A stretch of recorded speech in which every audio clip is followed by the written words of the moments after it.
Hi ළමයි very good morning. දන්නවනේ ඉතින් උදේත් ඒක නෑ කියලා කියන්නේ මුළු දවසම සිස්ටම් එකක් වගේ. අමතකුණානේ මගේ YouTube channel එකට ඔයාලව සාදරයෙන් ආදරයෙන් පිළිගන්නවා. අද මට ළමයි ලොකු රාජකාරියක් තියෙනවා. මම මේ දඩි බිඩියේ උයලා ලෑස්ති වෙන්නේ. අද මට තියෙනවා ෂූට් එකක්. ගණන් ගන්න එපා ළමයි. මේක තමයි බෝඩිමේ මූණ බලන් තියෙන එකම කණ්ණාඩි. දන්නවනේ ඉතින් බෝඩින් ජීවිතේ ගෙදර වගේ නෑ කියලා. ෂූට් එක ගැන කිව්වොත් ළමයි අපේ කැම්පස් එකේ second year second sem එකට තියෙනවා අපිට acting for camera කියලා අපේ main subject එකක්.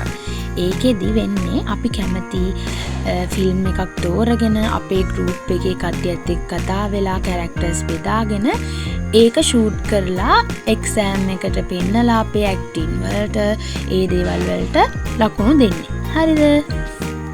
මගේ අනිත් යාළුවොත් එනවා කියලා කිව්ව ළමයි අපි පික්නියකුත් දාගෙන ලොකේෂන් එක තියෙන තැනට ගියා. අපි තෝරගත්ත ෆිල්ම් එකේ නම තමයි මාරුතය.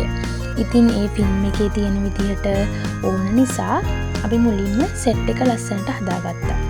ඊට පස්සේ කස්ටියුම් දාගෙන අපේ අනිත් යාළුවෝ එනකම් අපි බලාගෙන හිටියා.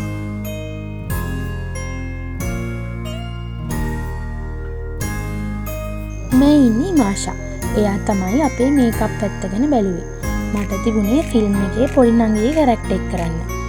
ඒකට ගැලපෙන විදිහට එයා මාව ලස්සනට මේකප් කළා. ඒ අතරේ අපේ කැමරා සබ්ජෙක්ට් එක කරන යාළුවෝ අපිට ඕනි විදිහට කැමරා ටික ලෑස්ති කළා. ෂූට් එක පටන් ගන්න කලින් අපි එතන රිහර්සල් 3ක් විතර කරා.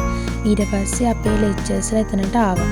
එයාලගේ මඟ පෙන්වීමත් එක්ක අපි බලාපොරොත්තු වෙන විදිහට අපේ ෂූට් එක ඉවර කළා. ෂූට් එක ඉවර වෙද්දි ළමයි 7 වගේ වුණා. ඊට පස්සේ අපි එතන තිබිච්ච බඩු අස් කරලා අපේ බෝඩින් වලට ආවා. අදට ගිහින් එන්න ළමයි. බයි බයි.